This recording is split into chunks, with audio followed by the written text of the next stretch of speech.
Good morning, everybody. It is day 7. Have to think about that a little bit now. Day 7 on the build assist here up at QUICK-BUILD. Another beautiful day on the Gold Coast. Movies are still well and truly getting shot. But today, going to have a big focus area on the getting these wings finished. So yesterday, we were basically able to get all the wing tips on and ready to go. So today, just finishing off those flap and ailerons and getting them attached to the main wing as well. So yeah, get that done, and sounds like it's probably only going to be half a day here today, and then we'll head back up to the house and we can start the really exciting stuff, which is going to be the engine. So really looking forward to getting that out of the box and getting it attached onto the plane. Yeah, awesome day. Anyway, so that's what we've got planned today. So basically, as soon as we started day 7, it was a bit of a divide and conquer with Mitch and myself. Mitch stayed over on the main wing body, and you can see him here just tidying up all of the resin that we'd previously applied to those rivet holes. And for me, it was back to a very familiar task onto those ailerons and flaps. Luckily, in the previous visit, we'd prepared both of those prior to this visit. That included all of the rib assembly and also the skin preparation.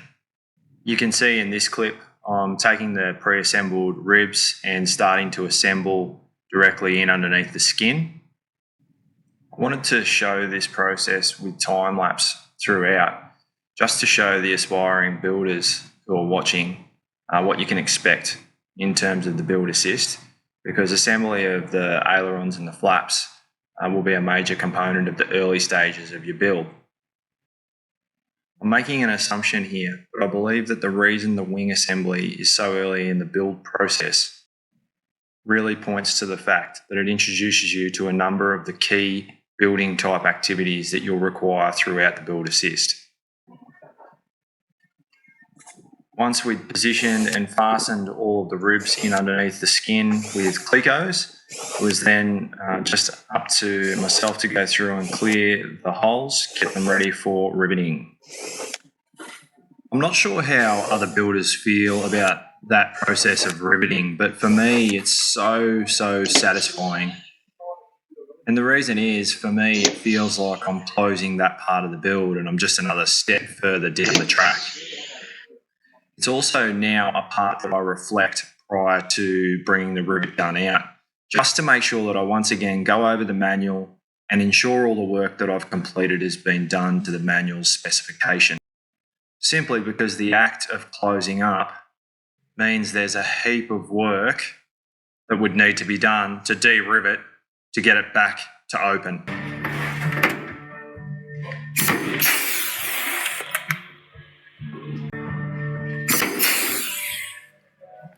So there you have it. That's a finished flap. Obviously, we were a fair way down the path in terms of the preparation and rib assembly on this one. So ultimately, it was just the act of closing that flap up. If you wanted to check out how those ribs were assembled and also the preparation of the skin themselves, go back to parts 1 and 2, and that'll give you a good indication.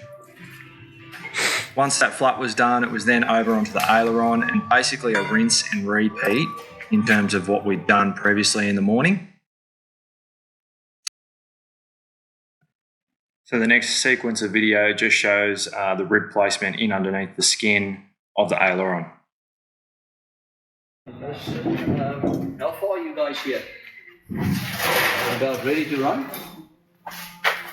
We just finished the flat. Unless you want to finish this one off and then come up to the house. It won't take long to do that. Yeah, because I just have to go because there's other people are going to be up at the house at 1 o'clock. So I'm going to need to be up there, but I mean, if you guys want to come up a little bit later. Well, we've already done an hour before, so that doesn't mean anything. Exactly. You know, so if you want to click out and then we just finish that one, but then bring that one with and we just finish it up at the house. I went on that this evening, mate. What else still needs to be done? That'll be a good. Well, you're not going to do any painting today. That'll be a good nighttime job for So me. you only want to paint later on, and then you'll get everything out. So everybody must go up to the house now. Need to fit engines and things there. Sorry? Yeah, so you can do that tonight. It's a good night job. Night job. Yep. So we got just bring it with, and then we can start going up there.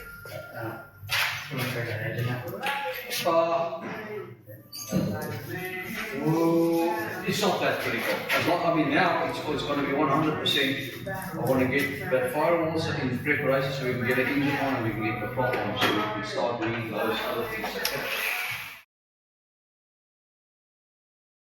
Good morning, everybody. Been a bit slack on the filming today. It's been pretty busy. We've had a bit of a change of location, so we have been at the airfield all day, and now we're back up at Errol's house because we're about to start work on the engine, which is pretty cool. So we're going to start to mount that and do a little bit of work on that firewall forward. This morning we've gone through, I feel like a broken record. I've been talking about wings and basically since all these videos started, but we have basically got there today. So the flap and the aileron stuff that we did last visit, it was all ready to go. So it had been prepped and the ribs were all together, all that sort of stuff. So we just simply needed to put the ribs into the skin and start to get them moving along. So we had to rivet them all up. I got the flaps done and the aileron's basically well on the way. So I might even get stuck into that tonight just to finish it off. And then in terms of the wing structure itself, obviously we did the wing tips yesterday. Filling all the rivet holes, all that sort of stuff, it just takes time. So, you know, again, I think with the build, it's seriously there's a lot of time in there that you know you just don't account for, and it's the simple stuff like filling rivet holes and then sanding them back, all that sort of stuff. So, you know, a fair bit of work in there that you sort of don't really expect, but that wing structure is basically bang on ready for paint. I would be so happy that by the end of the week that's right to go and send to paint. So that's the goal anyway. And this afternoon, obviously, we'll be showing you a little bit about what's going on with the engine.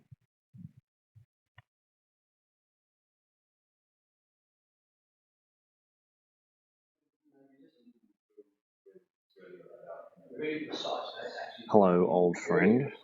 So easy to put one wire onto another place. Oh, I see. Yeah, and all these things speak to each other. Every piece of component speaks to it. On the cars, we use like canvas technology.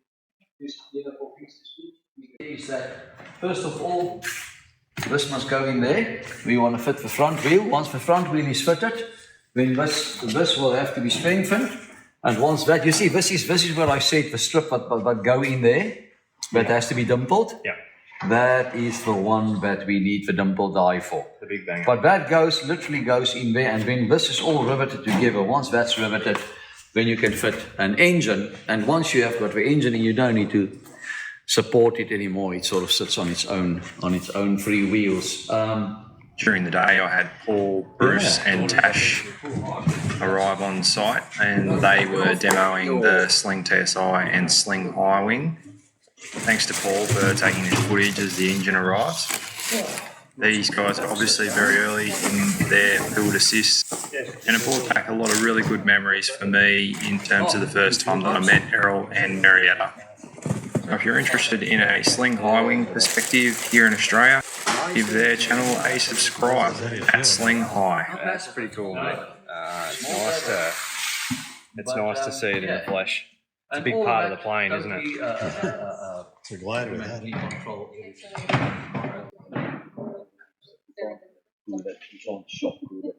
So the whole everything is really managed by that ECU. Yep. Just picks up. You've got so many sensors sitting on. I don't know the exact. Do you know what's the amount of sensors they've got, James? That's the exhaust sound. Pretty decent sized silencer there. So it gets a nice unit that goes in there. Look at that. Imagine how good it will sound if we take all of it out. There you go. Right on cue. The anti-fun unit. The anti-horsepower. Yeah, I suppose this gives you maybe, I don't know, this probably takes away 5 horsepower. Imagine a nice straight pipe through. Sounds better. Probably performs better as well, I would think. But anyways, we won't tell Rotax that. Important safety note: the liquid coolant is what heats the cabin, not the shroud around the exhaust. No. On the 916s, it goes back to exhaust cooling. Oh, okay. So, but Scratch that. It goes around here. So it goes around this, the shroud goes around the muffler. Yeah. And that's still air, intake air heated around the muffler into the cabin. Okay. So still a good idea to have a CO2 detector in your cabin. Okay. Yeah. The older engines that used to the water heater, that was actually never really good. The reason being that these Rotax engines with a coolant never runs more than about 75, 80 degrees Celsius, so it's sort of useless. Sitting in there freezing. It sort of changed the temperature a bit, but it's more the expression on your face that changed than anything else. So these are definitely better in terms of heating. Definitely better. All right, I've got James here, the master engine man. What are we going to do, mate? The plan, we need to be able to get that in between there and there. That's just to strip the holes to cowling with the cam locks. Yep. So to start with is get that the exact shape of that, and we'll dimple where all the holes inside because they're all countersunk. Yep. Check that it's bent properly again and slide that in. And even the spacer. So it's cool. So we can hang the engine. Yep. Okay. So that's part one.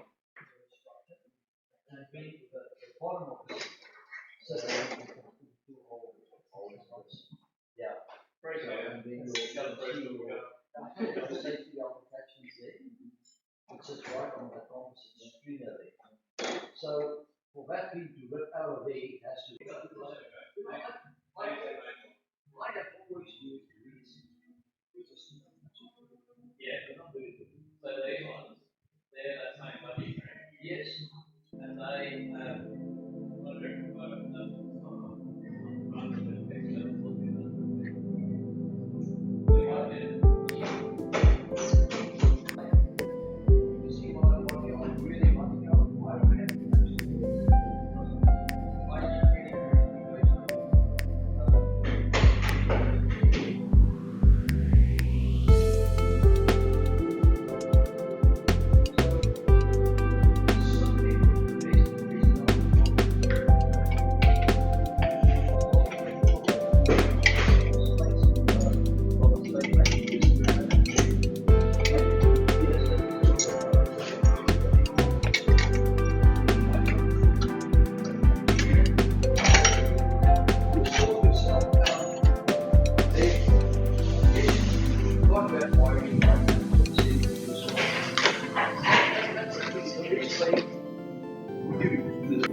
Okay, so we replace that with a lock nut.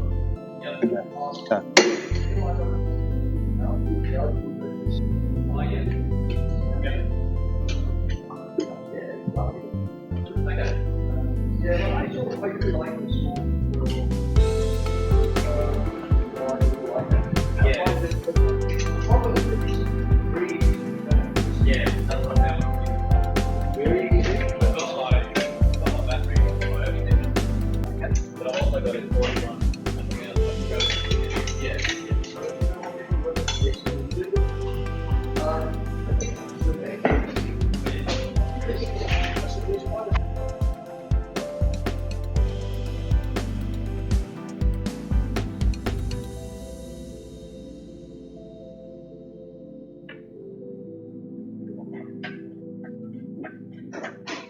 QUICK-BUILD. QUICK-BUILD.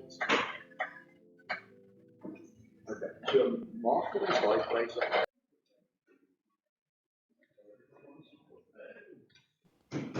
You'll see in this video and also the next, James spending a hell of a lot of time with me. What I really wasn't able to capture was the amount of teaching that was going on.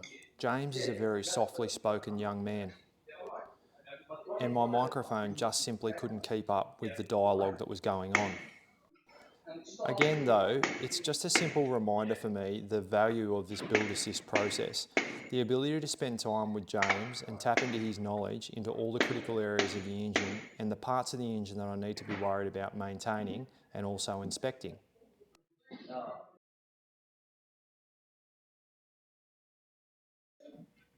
We ran into a couple of roadblocks on this day just simply because the firewall forward kit that we ordered hadn't arrived yet.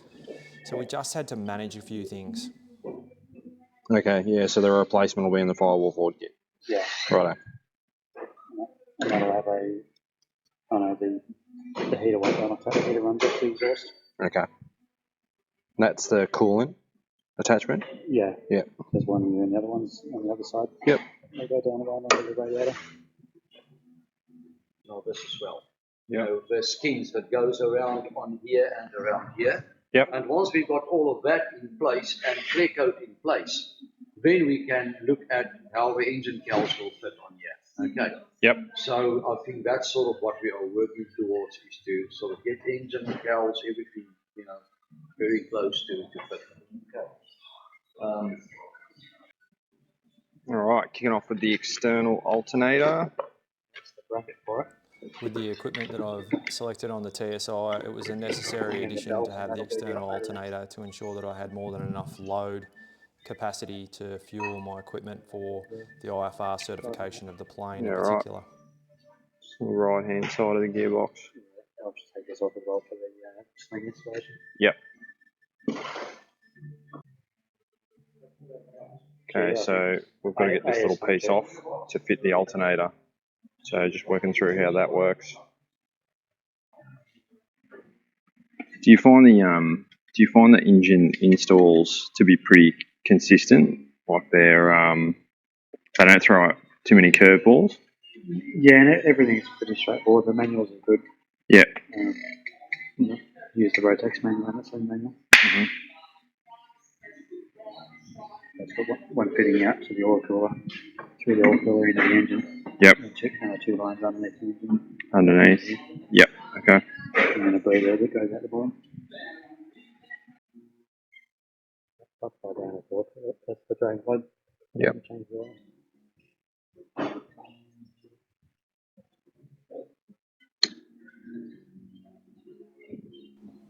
So again, it's just awesome to be able to touch and feel something that's going to be critical in maintenance, and this part is obviously the oil tank itself. So just the ability to be able to touch and feel it, know where the drain plug is, it's just invaluable for my future knowledge.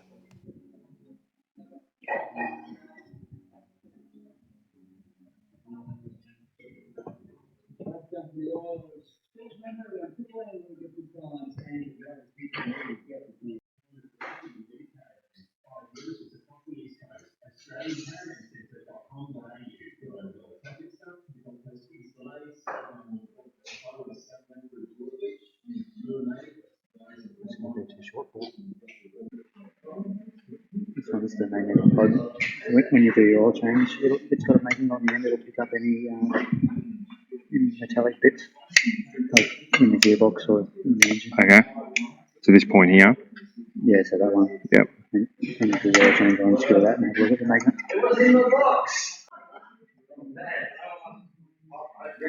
So just in case the recording didn't come through clear enough there, James was just explaining that that is a magnetic plug which we use during maintenance just to check to see if we're getting any metal fragments through the engine. So majority or all of the engine oil is getting pulled through there, and that's a really good inspection point just to make sure that we're not picking up any metal. Obviously this isn't the sole point where we would pick up metal, the filter would be the other component.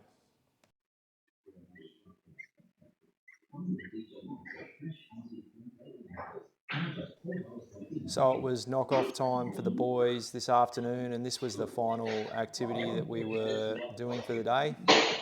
Another great day. Obviously early in the morning, the ability to be able to knock off that flap system was fantastic. Getting the majority of the aileron done, we just knocked the rest of that over early on day 8. But then also obviously later on in the day, coming back up to the main workshop at Errol's place and getting that engine mounted was just a massive tick in the box. It was fantastic to see that come onto the plane, and for the first time I sort of felt like I had a Rigididge plane, which was pretty good. Feel like with the 3 or 4 hours that I spent with James mounting this engine, I learnt a heap, probably more than what I've learnt so far in the build assist, which already is huge, but I got a lot of knowledge out of his head, which was fantastic. And I hope that in the next couple of videos I can sort of show you a little bit of an insight into James and the way that he works. He's a terrific young man with a lot of knowledge. And now, having been able to spend a couple of days with both Mitch and James, I'm just considering myself very thankful that the young men that Errol's hired are absolute weapons. Lastly, I just want to thank you, because if you're still listening right up to this point, it probably means that you're one of the more loyal listeners to the channel. I really appreciate you tuning in, giving me a heap of feedback as well. I have to say, loading videos and all this sort of stuff and editing and sound and all of that is considerably challenging for me, and I'm learning on the fly. I appreciate you guys sticking with me, and I hope I just keep getting better and better. Until next time, guys, thank you.